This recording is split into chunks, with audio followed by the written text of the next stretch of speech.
అందరికీ మరణాత. సమూయేలు మొదటి గ్రంథము 7వ అధ్యాయము 4వ వచనాన్ని మనము చదువుకుందాం.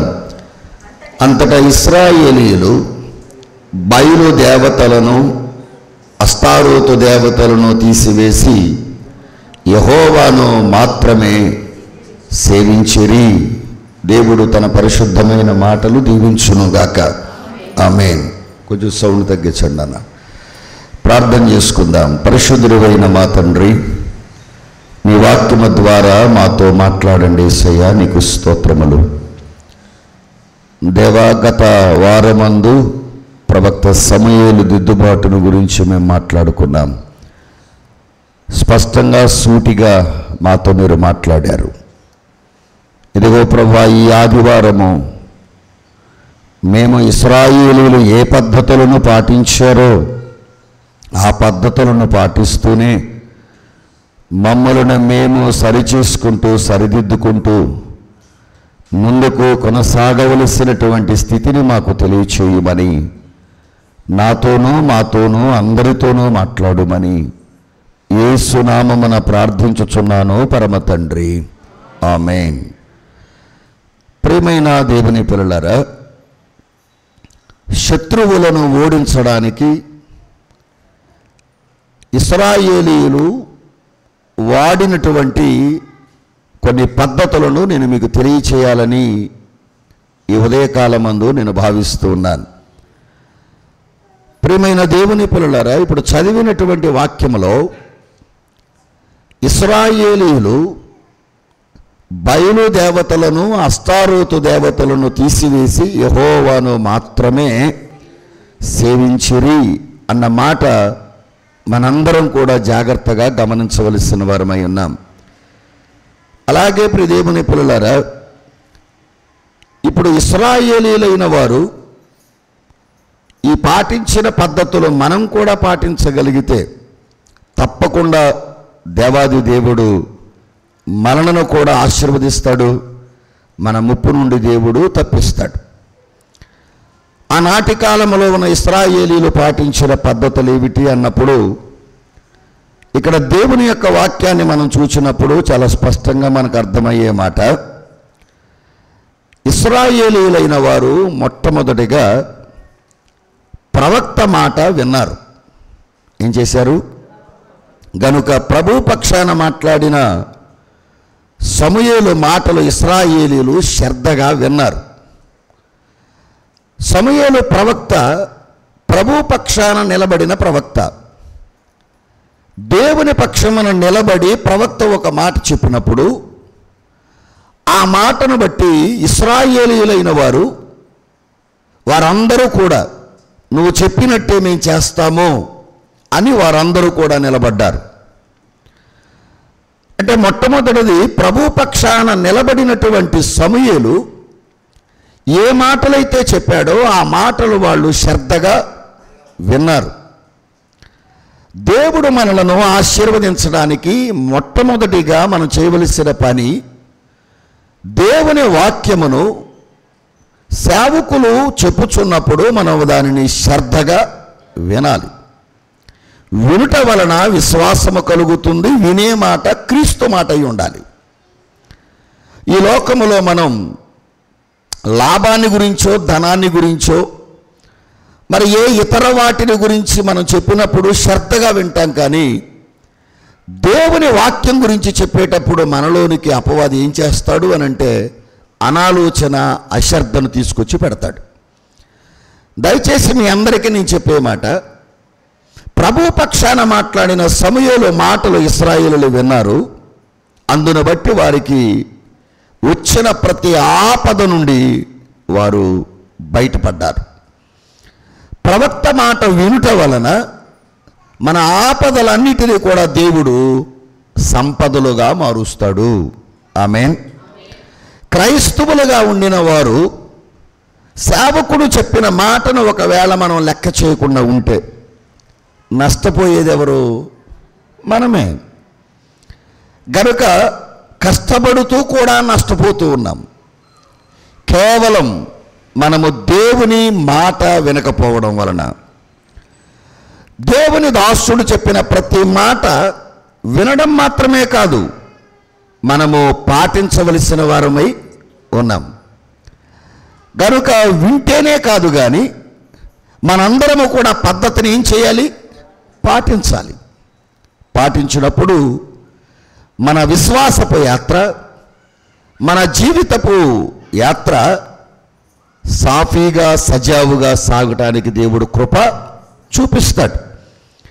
అందుకనే మొట్టమొదటిగా ప్రభు పక్షాన నిలబడిన ప్రవక్త పక్షాన ప్రజలందరూ నిలబడినట్లుగా మీరు కూడా అలా నిలబడి పాటించి దేవుణ్ణి సేవించగలిగితే ఖచ్చితంగా దేవుడు మన జీవితాల కార్యాలు చేస్తాడు.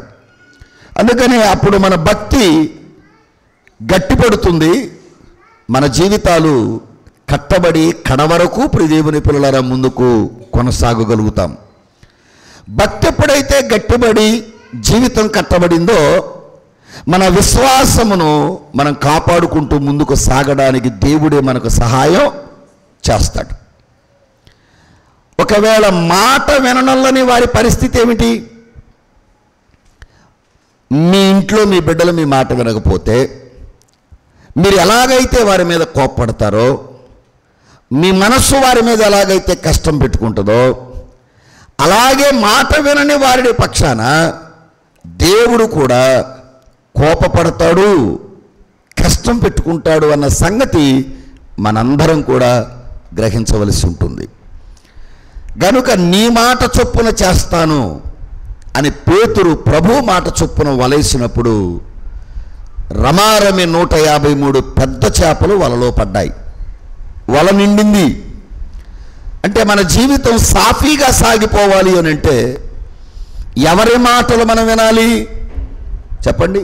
వ్యర్థమైనవి కాదు, ఊహకు వచ్చినవి కాదు, సొంత మాటలు కాదు, లేకపోతే లోకములో ఉన్న లౌకికమైన జ్ఞాన మాటలు కాదు, కానీ దేవుని మాటలు ప్రవక్త నోట వచ్చినప్పుడు ఆ మాటలను మనం లక్ష్య పెడితే అవి మనకు జీవాన్ని పుట్టిస్తాయి, మనలో దేవుని పిల్లల విశ్వాసాన్ని పుట్టిస్తాయి.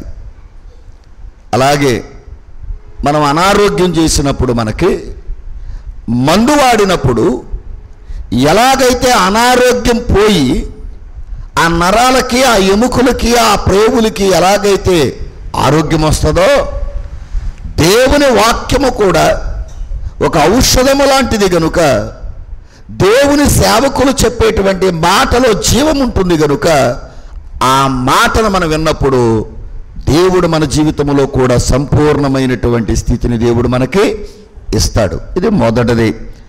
ప్రభువు పక్షాన మాట్లాడిన ప్రవక్త మాట ఇశ్రాయేలీయులు విన్నారు. మన మీద దాడి చేసే శత్రువును ఓడించడానికి మొదటి పద్ధతి చెప్పండి, దేవుని మాట వినడం. దేవుని మాట వినడం. గనుక దేవుని పిల్లలు వినకపోవడం వలనే మనకు అన్ని అనర్థాలు జరుగుతున్నాయి. కనుక చాలామంది అలా బైబిల్ గ్రంథములో విన్నవారు ఉన్నారు, విశ్వాసం ఉంచిన వారు ఉన్నారు, విజయాలు సాధించిన వారు ఉన్నారు, వినక పాడైన వారు ఉన్నారు, వినక నష్టపోయిన వారు ఉన్నారు, వినక దెబ్బతిన్న వారు ఉన్నారు. అప్పుడప్పుడు మనం కూడా పెద్దల మాట వినండి అంటారు, పెద్దలకు లోబడండి అని అంటారు. బాల్యము నుండి భక్తి కలిగి ప్రార్థనా జీవితంలో పరిశుద్ధమైన జీవితాన్ని జీవించిన ప్రవక్త సమూయేలు చెప్పినటువంటి మాట ఇశ్రాయేలీయులు విన్నారు. మొదటిది. రెండవది, అదే అధ్యాయములో 7వ అధ్యాయము 4వ వచనములో చూస్తే చూడండి, ఇశ్రాయేలీయులు బయలుదేవతలను, అస్తారోతు దేవతలను తీసివేసిరి. ఏం చేశారట? రెండవది, ప్రభువుకు అడ్డుగా ఉన్న వాటిని తీసివేయాలి. రెండవ పాయింట్ ఏంటమ్మా? ప్రభువుకు అడ్డుగా ఉన్న వాటిని ఏం చేయాలి? తీసేయాలి. దీనిని సమాధానమునకు గుర్తు అంటారు. అంటే ఎప్పుడైతే క్రైస్తవులు ప్రభువుకి ఆయాసకరమైన క్రియలు చేస్తారో అప్పుడు ప్రభువుతో విశ్వాసికి ఉండే సంబంధాన్ని కోల్పోయే ప్రమాదం ఉంది. ప్రియమైన పిల్లలారా, ప్రభువుతో మనము సమాధానము కలిగి ఉండలేము. ప్రభువు మనతో సమాధానముగా ఉండలేడు. అందుకనే సమాధానపరుచువారు ధన్యులు. చెప్పండి, వారు ఏమనబడతారు? దేవుని కుమారులు, దేవుని రాజ్య వారసులు. ప్రియమైన పిల్లలారా, మీ అందరికీ నేను చెప్పే మాట, ప్రభువుకి మీలో నచ్చనివి ఏమున్నవో, అడ్డుగా ఏమున్నవో, మిమ్మల్ని పాడు చేసే దేవతల వంటి హరించే స్థితిలో ఏమున్నవో, అది టీవీయా, సెల్ ఫోనా, బద్ధకమా, సోమరితనమా, తిండిపోతనమా, లౌకికమా, లోకాశలా, శరీరాశలా, పాప ఇచ్చలా, అవినీతి, అసమాధానం, పగ, కలహం, వీటన్నిటిని ఏం చేయాలి? తీసివేయాలి. ఇది దేవుని ఆశీర్వాదానికి అడ్డం. ఇది పైన ట్యాంకులో ఫుల్గా నీళ్లు ఉన్నాయి, కింద మన పంపులోకి రావడం లేదు. అంటే పైపులో ఏదో చెత్త అడ్డం పడింది, దాన్ని క్లీన్ చేయాలి. దేవుడు ప్రతి మనిషిని ఆశీర్వదించడానికి సిద్ధంగా ఉన్నాడు. కానీ ఆశీర్వాదం మన వరకు రావడం లేదు అంటే మనలో ఎక్కడో కొద్దిగా లోపం ఉందని మనం గ్రహించాలి. దేవునితో సంబంధాన్ని కోల్పోతాం, మనుషులతో సంబంధాలను పెట్టుకుంటాం. ఈ రోజున మనిషికి మనుషులతో కంటే, చెప్పండి, జంతువులతో, వస్తువులతో, వస్త్రాలతో సంబంధాలు ఎక్కువగా ఉన్నాయి. As like cell phone. మనిషితో సంబంధం తక్కువగా ఉంది. ప్రాణము జీవము లేనటువంటి సెల్ ఫోన్తో ఎక్కువ సంబంధం కలిగి ఉన్నాడు మనిషి. దేవునితో సంబంధం కోల్పోవడం అసమాధానం, దేవునితో సంబంధం కలిగి ఉండడం సమాధానం. సమూయేలు ప్రవక్త మాట్లాడుతున్నాడు, మీ మధ్యలో అడ్డుగా ఉన్న వాటిని తీసేయండి అన్నాడు. ఇప్పుడు దేవుని పిల్లలు తీసేశారా లేదా? తీసివేసి అని ఉంది. అంటే ప్రవక్తకి ప్రజలకి ఏముంది? ఇప్పుడు సమాధానం ఉంది. దేవునికి నీకు ఏముండాలి చెప్పండి? ఆయన వద్దు అన్నది నువ్వు లాభం అనుకున్నా, ఒకవేళ అది నీకు బాధ కలిగించినా నువ్వేం చేయాలి? స్త్రీలుగా మిమ్మల్ని అడగకూడదేమో కానీ ఓ మాట అడుగుతాను.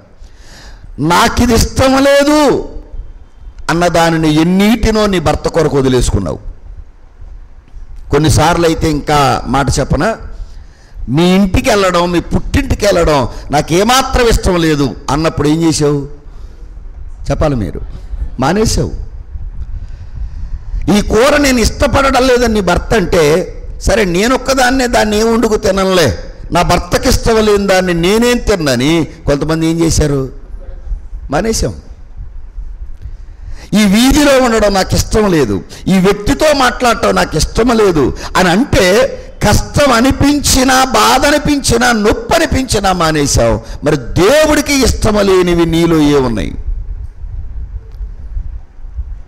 అందుకే ఒక్కసారి మీరందరూ కూడా దేవుడికి అడ్డుగా ఉన్నవన్నీ తీసేశారు, దేవుడికి అడ్డుగా ఉన్నవన్నీ తొలగించుకున్నారు. మన జీవితంలో కూడా క్రైస్తవులుగా ఉన్నాం కానీ ప్రభువుతో సమాధానంగా ఉన్నామా? దేవుని బిడ్డలము అని పిలిపించుకుంటున్నాం కానీ దేవుని బిడ్డలమగా మన జీవితాన్ని కొనసాగిస్తున్నామా? ఆలోచన చేద్దాం. అందుకని మీరు చేసే ఆరాధనలో కానివ్వండి, మీరు చేసే ఉపవాసములో కానివ్వండి, మీరు చేసే ప్రతి ప్రార్థనలో మీరేం కలిగి ఉండాలి చెప్పండి? సమాధానం కలిగి ఉండాలి.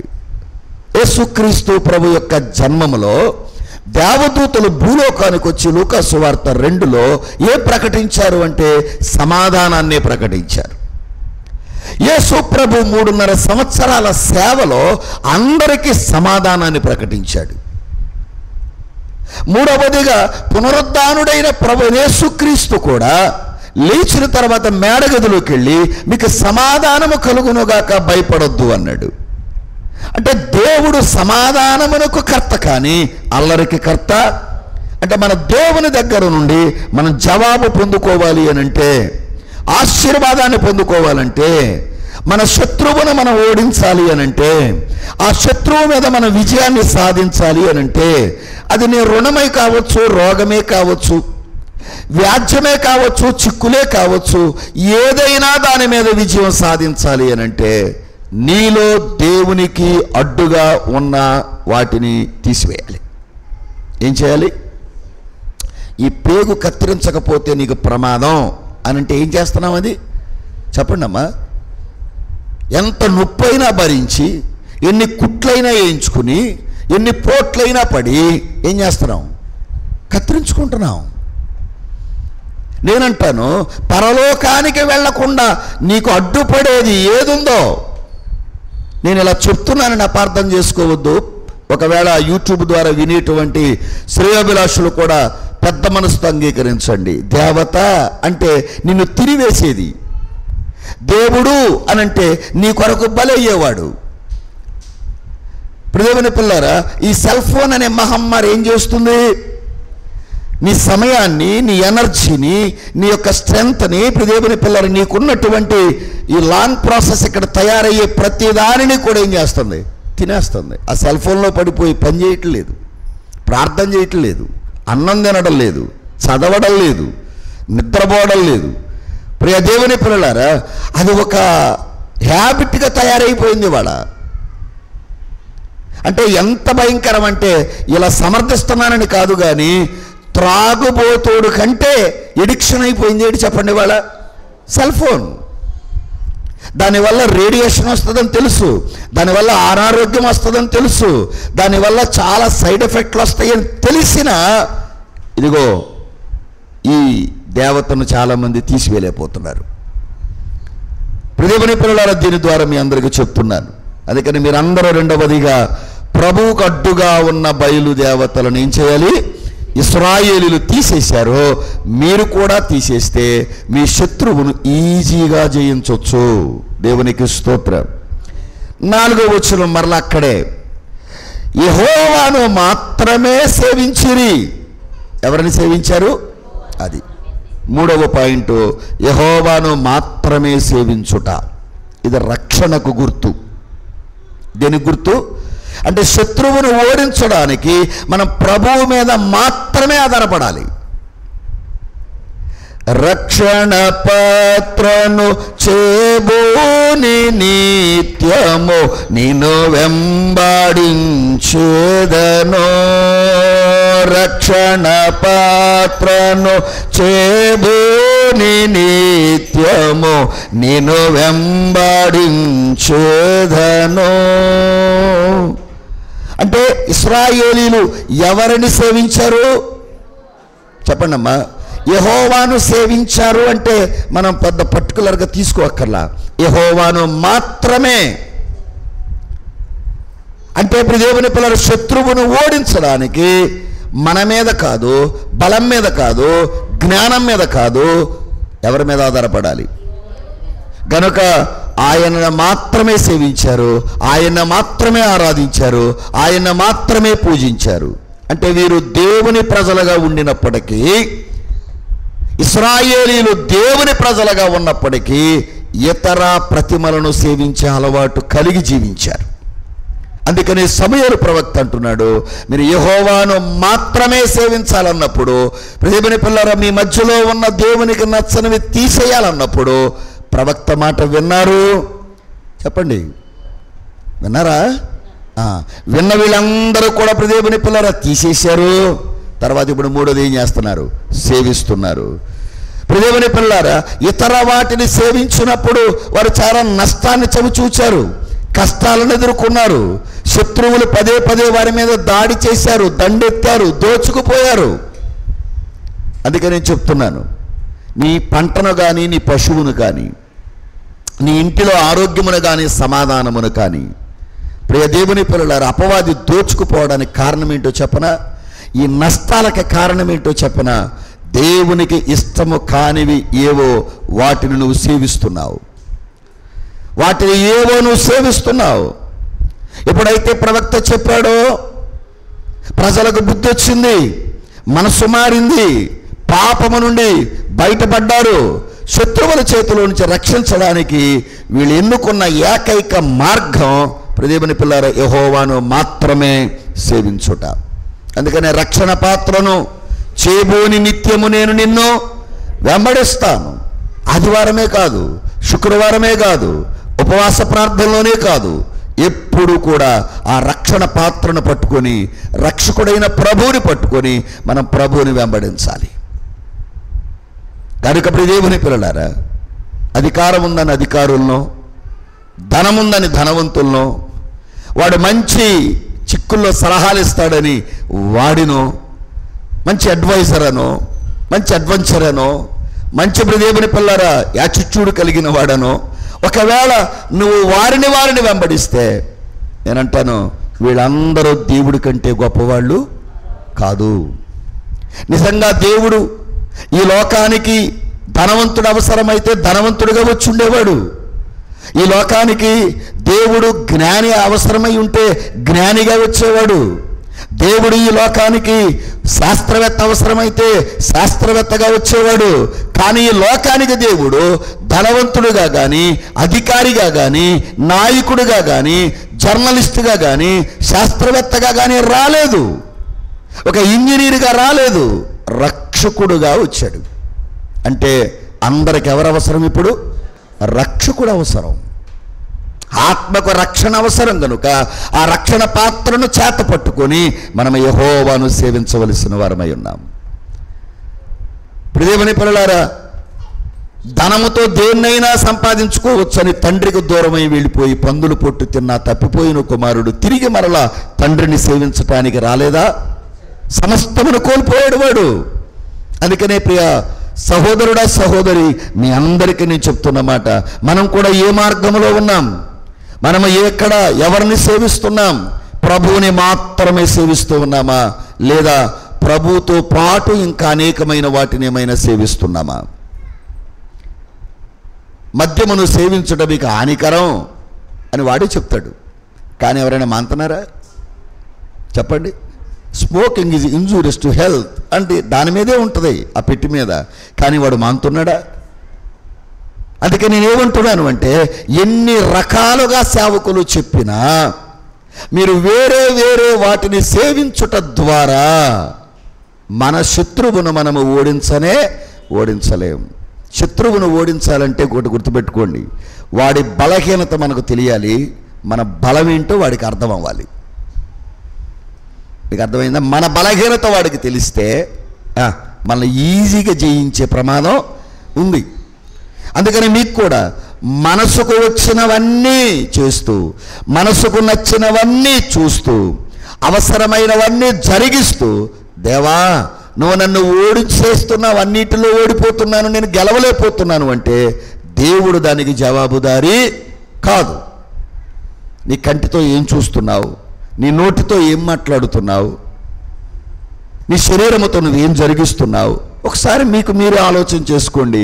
మనము చేసే భక్తిలో కూడా ప్రభువుని మాత్రమే సేవించడం మనకు అత్యంత అవసరమై ఉంటూ ఉంది. దేవునికి మహిమ కలుగునుగాక.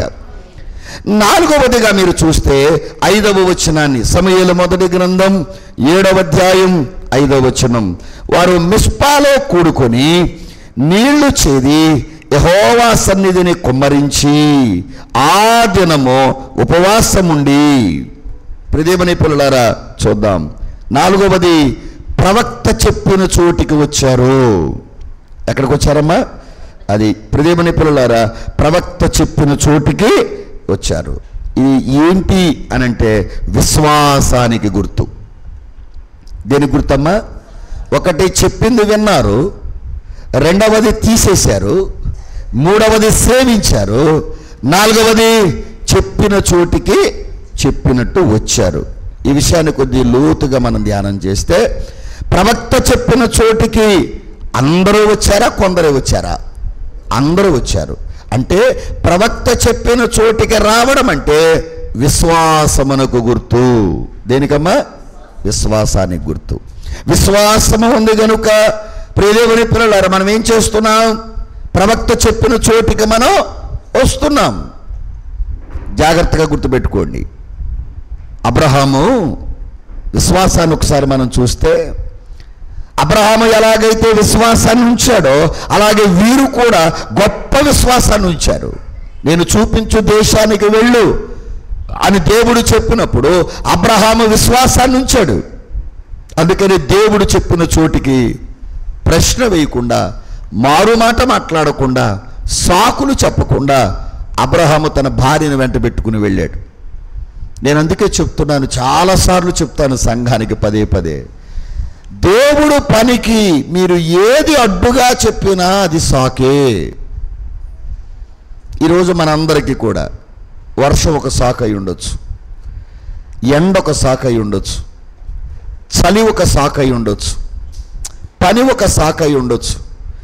మీకు అది తేలికగా అనిపించవచ్చు, కానీ మీకు తేలికగా తీసుకునేది దేవుడు దాన్ని బాధ్యతగా తీసుకుంటే నష్టపోయేది మనమే.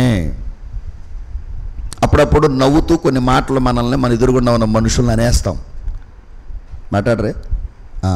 ఓ సంవత్సరం క్రితం నేను ఇదే స్థలంలో ఒక వ్యక్తిని నవ్వుతూ దేవుని పిల్లలు ఒక మాట అన్నాను, దేవాలయంలోనే. ఆ మనిషికి నేను నవ్వుతూ అన్నాననిపించింది నాకు, కానీ ఆ మనిషికి అది చాలా తీవ్రమైన దుఃఖాన్ని కలిగించింది, తీవ్రమైనటువంటి బాధను కలిగించింది.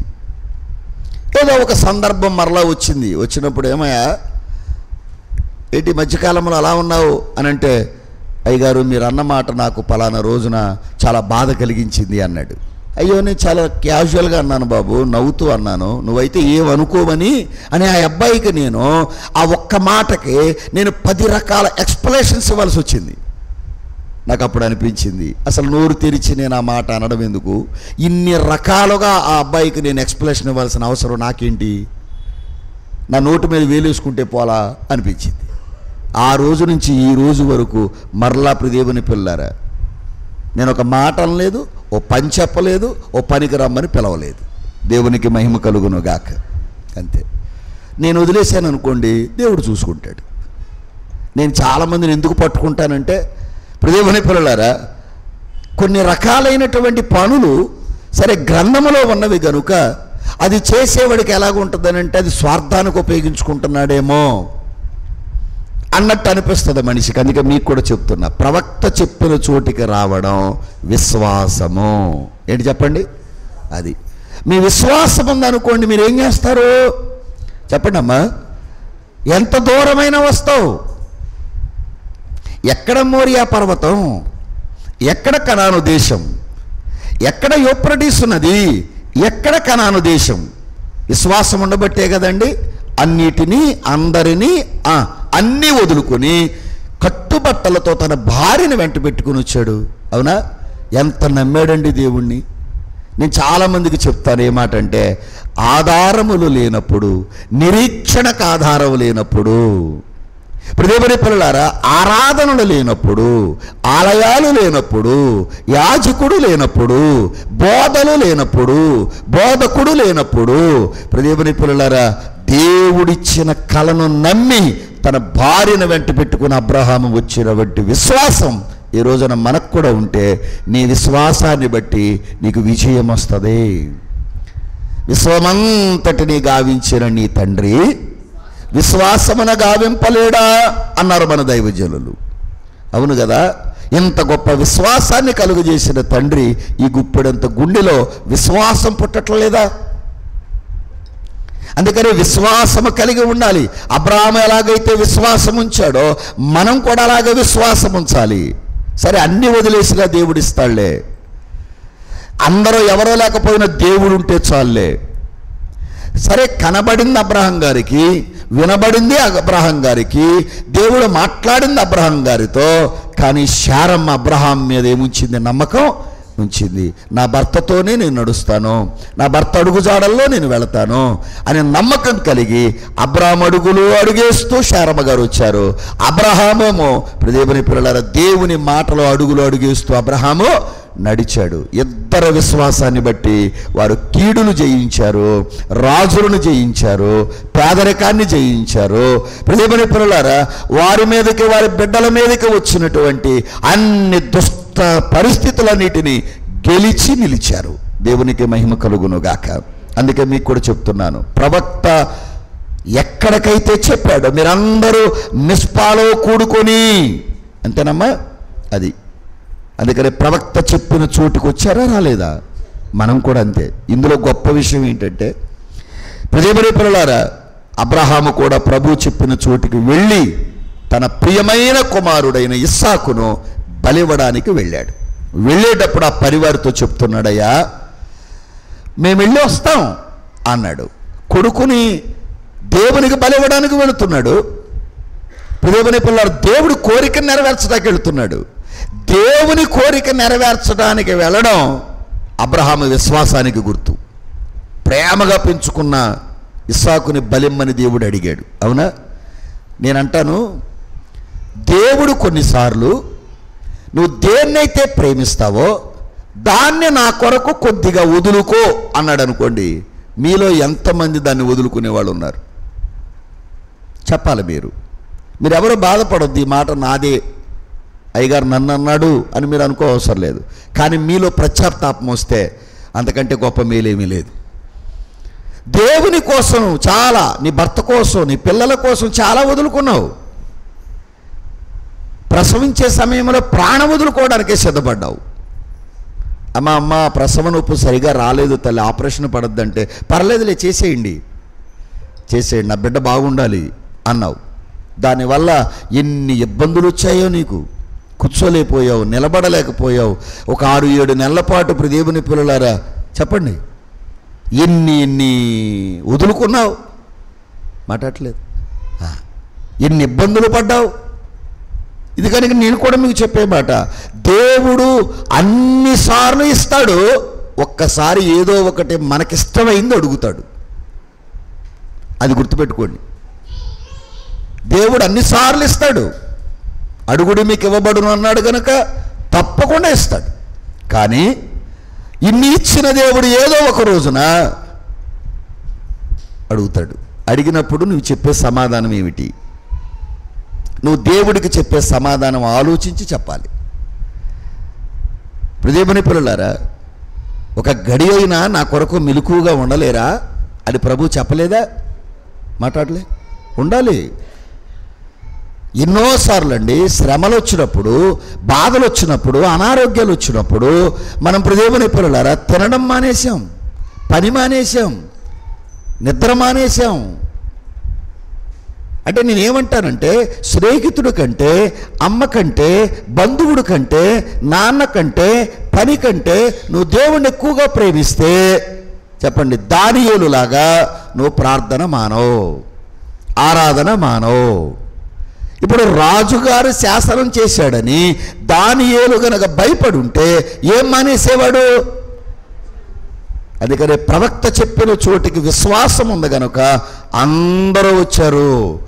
దేవుడు చెప్పిన మాట మీద విశ్వాసం ఉంచాడు గనుక తన ఒక్కగానొక్క కుమారుడు లేక ఇచ్చినటువంటి ఆ బిడ్డను పట్టుకుని మోరియా పర్వతానికి వచ్చాడు.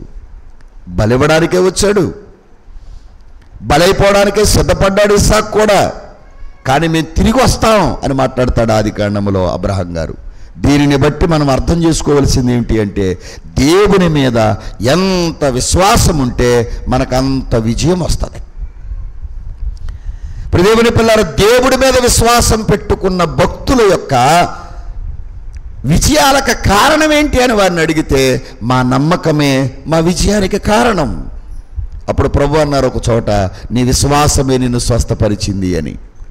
విశ్వాసం ఏం చేస్తుంది చెప్పండి? అమ్మ, విజయాలు ఇస్తుంది, స్వస్థపరుస్తుంది, మేలు చేస్తుంది. చివరికి అబ్రహాము కనపరిచిన విశ్వాసాన్ని బట్టి విశ్వాసులకు తండ్రి అయ్యాడు. మనము కూడా ఇలాంటి విశ్వాసమును కలిగి ఉండి ఆరాధన చేయాలి, ప్రార్థన చేయాలి, ఉపవాసం ఉండాలి. అప్పుడు మనకుండే గడ్డు సమస్యలు ఏవైనా అవి మన దగ్గర నుండి తొలగిపోతాయి. ప్రార్థన చేస్తారు, అనుమానపడతారు. ప్రార్థన చేస్తారు, దేవుని పిల్లల సందేహిస్తారు. ప్రార్థన చేస్తూ ఉంటారు, దేవుని పిల్లలారా ఏమాత్రము కూడా ఎవరిని కూడా ఖాతరు చేయరు. జాగ్రత్తగా మనం ఆలోచించాలి. అందుకే 4వ పాయింట్, ప్రవక్త చెప్పిన చోటికి వచ్చారు కనుక దేవుని పిల్లలారా ప్రభు ఇచ్చిన మహా గొప్ప కృప. 5వదిగా మనం చూద్దాం, 6వ వచనాన్ని చూద్దాం. రండి, 6వ వచనాన్ని చదవండి అమ్మ. వారు మిస్పాలో కూడుకొని నీళ్లు చేది యెహోవా సన్నిధిని ఆ దినము ఉపవాసముండి మంచిది. వారు మిస్పాలో కూడుకొని, ఇందాక మీకు నేను 6వ వచనం చదివానా? రైట్, 5వ వచనాన్ని రాసుకోండి. దేవుని పిల్లారా, 5వ వచనం. ప్రవక్త చెప్పిన చోటుకు వచ్చారు. ఆ ప్రవక్త ఏమంటున్నాడు? నేను మీ పక్షమున యెహోవాకు ప్రార్థన చేస్తారు. అందరూ ఒక చోటుకు వచ్చారు. వారి పక్షాన్ని ఎవరు ప్రార్థన చేస్తున్నారు? అది గనుక దేవుని పిల్లలు, ఇప్పుడు మీరు ఒక జబ్బు చేసింది. జబ్బు చేసినప్పుడు మీరు ఇంటి దగ్గరే ఉన్నారు. డాక్టర్ గారు దేవుని పిల్లలు వెళ్ళలేనప్పుడు ఇంటికి వస్తాడు. వెళ్ళగలిగినప్పుడు ఎక్కడికి వెళ్ళాలి? మనం వెళ్ళాలి. వెళ్ళినప్పుడు సమయానికి వెళ్ళాము. డాక్టర్ గారు ఉన్నప్పుడు ఖచ్చితంగా మనల్ని చూస్తాడో చూడ్డా? మాట్లాడలేదు మీరు. ఖచ్చితంగా చూస్తాడు. ఆ ఓపి ఖచ్చితంగా ఆ డాక్టర్ గారు చూస్తాడు. ఎందుకు చెప్తున్నాను ఈ మాట అంటే, మీరు ఒకవేళ ఆరాధనకు వచ్చినా, ఉపవాస ప్రార్థనకు వచ్చినా, లేకపోతే శాలకు వచ్చినా, లేకపోతే దేవుని పిల్లరా అమావాస్య ప్రార్థనకు వచ్చినా, మిమ్మల్ని చూచినప్పుడు ఆ కంటికి కనబడగానే సేవకుడికి ఏమనిపిస్తుంది అంటే, వీళ్ళు ఈ సమస్యలో ఉన్నారు కదా. మాట్లాడలేదు. మీరు లేకుండా డాక్టర్ గారు మీకు ట్రీట్మెంట్ చేస్తాడా? మాట్లాడలేదు. చేయరు. ఒక రోజున మా తల్లి గారు ఇక్కడ ప్రార్థన చేస్తూ ఉంటే, మా ఇద్దరుగా బాగోలేదని చెప్పావు కదా, 2 ఇంజక్షన్లు తెచ్చాం అంటే ఆ రోజున ఒక్కరే వచ్చారట, ఇద్దరు రాలేదు. మరి 2 ఇంజక్షన్లు తెచ్చామని అంటే ఎవరో పశువుని తోలుకొచ్చారట. పశువుని తోలుకొస్తే ఆ పశువుని దేవుని పిల్లారు, సర్లే అమ్మా వాళ్ళు రాలేదు కదా, ఈ పశువుకి నేను ఇంజక్షన్ చేసి వెళ్ళిపోతానులే అని ఆ పశువుకి ఇంజక్షన్ చేసి వెళ్ళిపోయారట. ఆ రాని వ్యక్తి వైజాగ్ వెళ్ళి ఆ దినాల్లో హాస్పిటల్లో ఆపరేషన్ చేయించుకోవాల్సి వచ్చింది. అందుకని మీ అందరికీ చెప్తున్నాను, దేవుని పిల్లలారా, మీరు కూడా సమాధానము కలిగి విశ్వాసమును కలిగి మీరు రావాలి. మీరు రాకుండా ట్రీట్మెంట్ ఎలా జరుగుద్ది? చాలామంది మీలో చెప్పండి, ఉపవాస ప్రార్థన మానేశారు, శాలకు రావడం మానేశారు, ఇంటికాడ మరి ఏం చేస్తున్నారో తెలియదు. కొంతమందిని ప్రేమించి రండి మీ అప్పు తీరుద్ది అని సేవకుడిగా, మీ అప్పు ఎంత ఉందో కూడా నాకు తెలియదు, లక్షల రూపాయల్లో ఉండొచ్చు, అయినా సరే తీరుద్ది రండి, శాలకొచ్చి ప్రార్థన చేసుకోండి. ప్రతి శుక్రవారం మీకు ఉచితంగా భోజనం పెడుతున్నాం. అయినా ముద్దుబారిపోయిన హృదయాలు, కఠినమైపోయిన హృదయాలు. విశ్వాసములే. విశ్వాసం ఉంటే కట్టి శరీరం మీద ఉండదు, అంటే శరీరం మంచం మీద ఉండదు. విశ్వాసం లేనప్పుడు ఈ శరీరం ఎక్కడికి కదలదు. అడిగితే ఏదో ఒకటి చెప్దాంలే, పని ఉందని చెబుదాం, రాలేదని చెబుదాం, వెళ్ళలేదని చెబుదాం. అంత గట్టిగా అడుగుతాడు ఆ పాస్టర్ గారు మనల్ని అని అనుకునేవారు కూడా ఉన్నారు. కనుక మీ అందరికీ చెప్తున్నాను, మిమ్మల్ని గట్టిగా అడిగినా మెత్తగా అడిగినా మీ క్షేమం కోసమా నా క్షేమం కోసమా? అంతే. మీకు ఈరోజు తెలీదు, ఇప్పుడు కోల్పోయినవన్నీ ఒక 10 సంవత్సరాల తర్వాత కూర్చుని మీరు ఆలోచన చేసుకుంటే, ఆ రోజున ఉజ్జీవమయ్య గారు చాలా కరెక్ట్గా చెప్పాడు రా, మన జీవితంలో మనం నెరవేర్తించలేకపోయాం, అందుకే ఇప్పుడు ఈ బాధలో పడుతున్నాం. నా వయసులో నాతో పాటు చాలామంది దేవుని పిల్లరా ఇదే గ్రామంలో ఇదే ఊరిలో దేవుని పిల్లరా చాలామంది బ్యాచ్ ఉన్నాం. దేవుడు నన్ను ఎందుకో అగ్నిలో నుండి బయటికి లాక్కొచ్చాడు. ఇప్పుడు చాలామంది ఏమంటున్నారో తెలుసా? అరే బాబు, నేను దేవుడు రక్షించుకున్నాడు రా, ఆ వ్యసనంలో నుంచి ఇప్పటికి బయటికి రాలేకపోతున్నాం. కొంతమంది భూమి మీద లేరు, కొంతమంది దేవుని ప్రాణాలతో లేరు, కొంతమంది ఆస్తి ఆ దినాల్లో వారికి ఉంది, నాకు లేదు. కానీ దేవుని పిల్లలారా, వాళ్ళు ఈ రోజున ఆస్తి లేని దరిద్రులుగా ఉన్నారు. ఎవడు పనిస్తే చేద్దామని దేవుని పిల్లలారా అటు అటు అటు అటు తిరుగుతున్నారు. జాగ్రత్తగా మీరు ఆలోచించుకోవాలి. వాళ్ళు అనేటువంటి ఇచ్చే సాక్ష్యం ఏంటో తెలుసా? నీ దేవుడు చాలా గొప్పవాడు, నీ దేవుడు చాలా గొప్పవాడు రా, నువ్వు అట్టాగే ఉండు, మా కొరకు మాత్రం ప్రార్థన చేయి. దీన్ని వదిలిపెట్టి రాలేకపోతున్నాం, వీటిని వదిలించుకోలేకపోతున్నాం. కనుక దేవుని పిల్లలు, నువ్వు వదిలేద్దాము అనుకున్నా వాటిని వదిలించుకోలేని పరిస్థితి. నా సంఘంలో యవన బిడ్డల గురించి నేను చాలా సంతోషిస్తాను. నా ప్రభువుని బట్టి నేను సంతోషిస్తాను. కరెక్ట్ టైంలో దేవుడు నన్ను reverend doctor J Samuel Kiran బాబాయ్ గారు నోటి మాట ద్వారా ఈ పడన పట్టణానికి వెళ్ళమని ఆయన చెప్పాడు. కరెక్ట్ టైంలో నేను ఇక్కడికి రావటం వల్ల నా యవన బిడ్డల్ని ఒక సినిమాకి కానీ ఒక టీవీకి కానీ, దేవుని పిల్లలారా మీరు నమ్మండి నమ్మకపోండి చెప్పండి, ఒక సరదాలకు కానీ ఒక త్రాగుడుకు కానీ ఒక వ్యభిచారతత్వానికి కానీ ఎక్కడా కూడా దేవుడు లేకుండా వారిని ఉన్నతమైన స్థానాలకు తీసుకెళ్ళాడు. చాలామంది ఎప్పుడు చూసినా మందిరం దగ్గర పడి చచ్చిపోతావు, ఎప్పుడు చూసినా మందిరం మందిరం మందిరం అంటారు. ఏమండి, మందిరానికి రాకుండా వ్యసనాక్రాంతులైపోయి దుర్లుతుల్లో చాలామంది బురదలో పందుల్లాగా మాట్లాడరే. కరెక్ట్ టైంలో వాక్యం అందింది వాళ్ళకి, కరెక్ట్ టైంలో సేవకుడు వారితో మాట్లాడాడు, వారితో స్నేహం చేశాడు.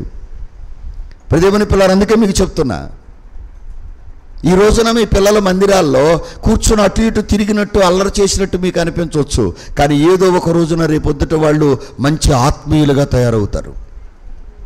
అల్లరి చేస్తున్నాడని వాడిని వదిలిపెట్టి రాకండి, మాట వినడం లేదు లెగటం లేదని వదలకండి. ఒక అర్ధగంట ముందు వారిని లేచి ప్రయాణం చెప్పండి. సాకులు చెప్తారు వాళ్ళు, చెప్పని అయినా సరే వినొద్దు నువ్వు. రేపొద్దున సోమవారం చూడండి, ఇదే వర్షం ఉన్నా ఎన్ని సాకులు చెప్పినా పనికి వెళ్ళిపోతారు, బడికి వెళ్ళిపోతారు. మాట్లాడలేదు మీరు, అవునా? అందుకనే 5వ పాయింట్లో 6వ వచనం ఏమని చెప్తుంది? అందరూ ఒకే చోటుకు వచ్చారు, ప్రవక్త చెప్పిన మాట విన్నారు.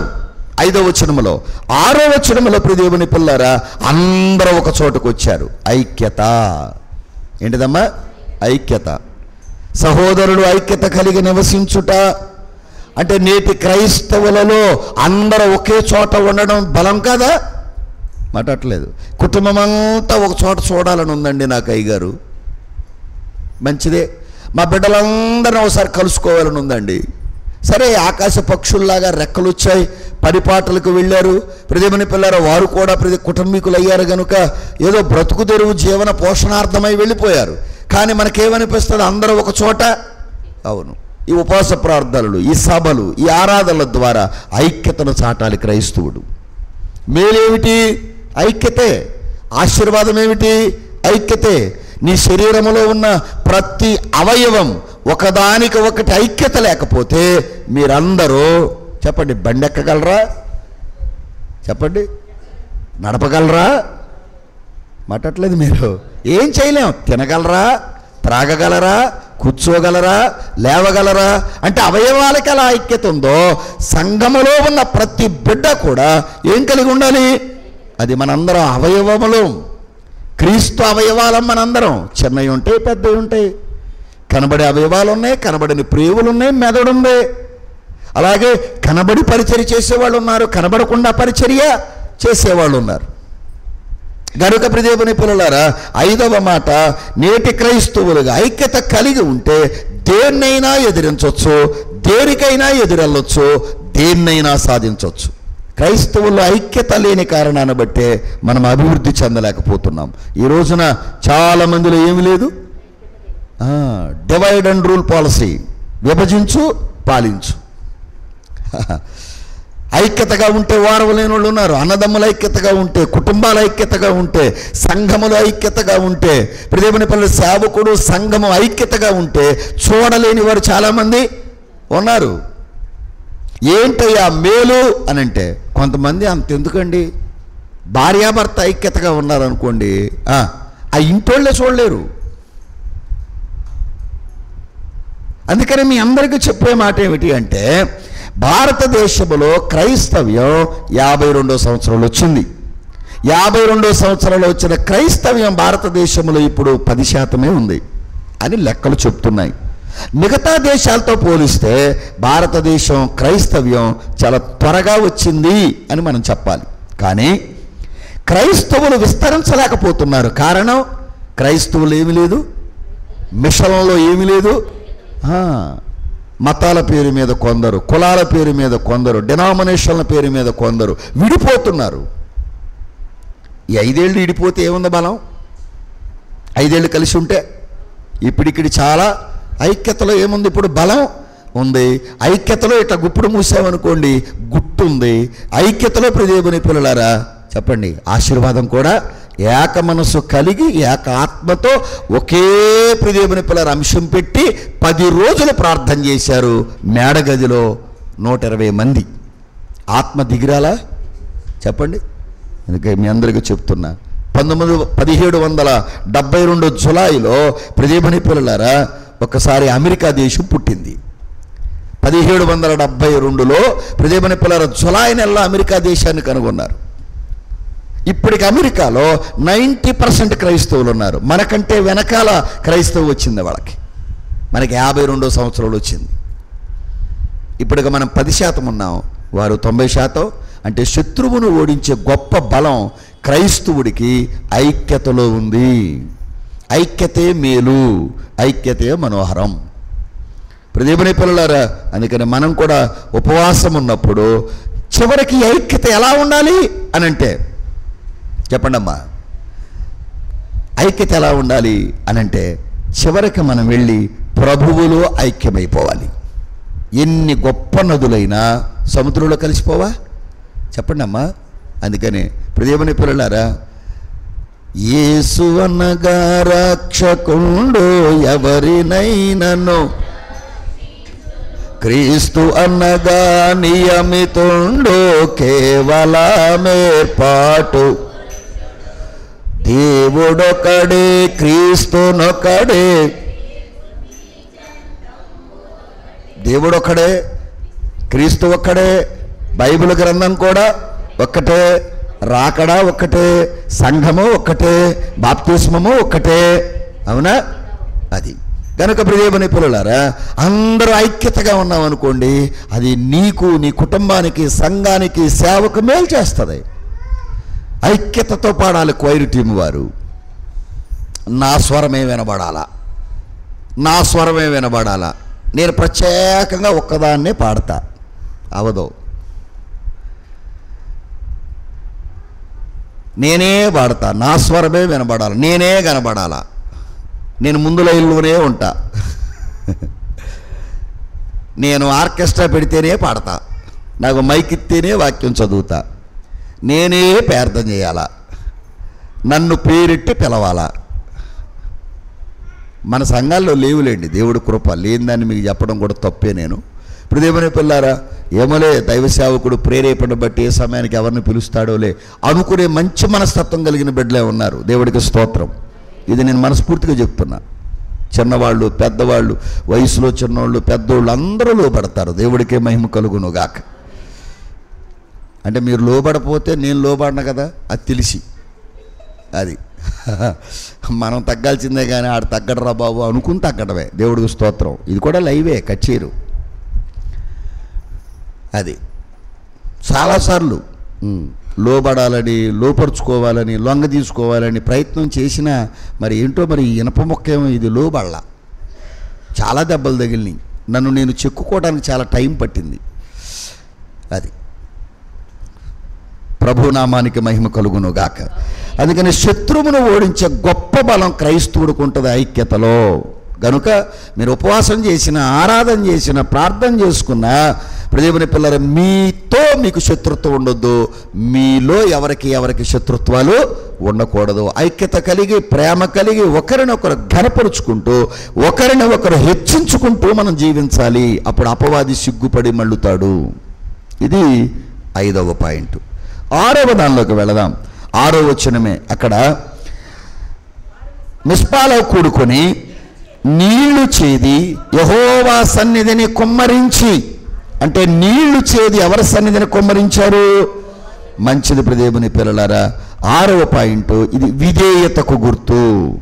దేని గుర్తమ్మా అంటే వీరు పాటించిన సూత్రం ఏంటి?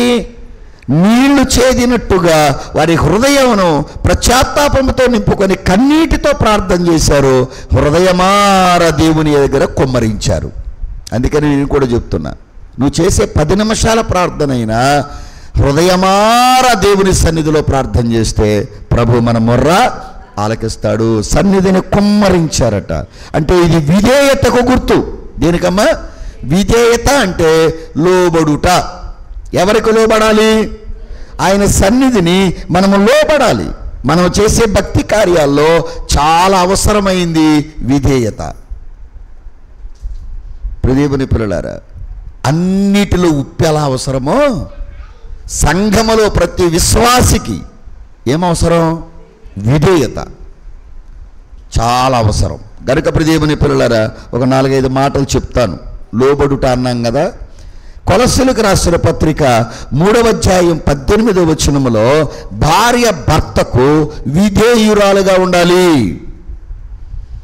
ఇప్పుడు ప్రవక్త మాటకు వీళ్ళు ఎలాగైతే దేవుని పిల్లలారా విధేయత కనపరిచారో, ప్రతి భార్య తన భర్తకు ఏమై ఉండాలట?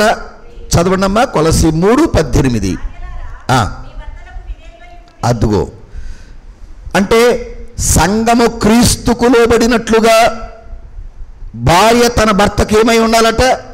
లోబడి ఉండాలి. ప్రియ దేవుని పిల్లలారా, మరి భర్త ఏమై ఉండాలి? భార్యను ప్రేమించాలి. ఖచ్చితంగా నువ్వు ప్రేమిస్తే వాళ్ళు ఎందుకు లోబడరు? నా భార్య నాకు ఎదురు తిరిగింది అంటావేంటి? శపించింది అంటావేంటి? నా చావు కోరుతుంది అంటావేంటి? నా సుఖంలో నా సౌఖ్యంలో నా పక్కన ఉన్నదండి అంటావేంటి?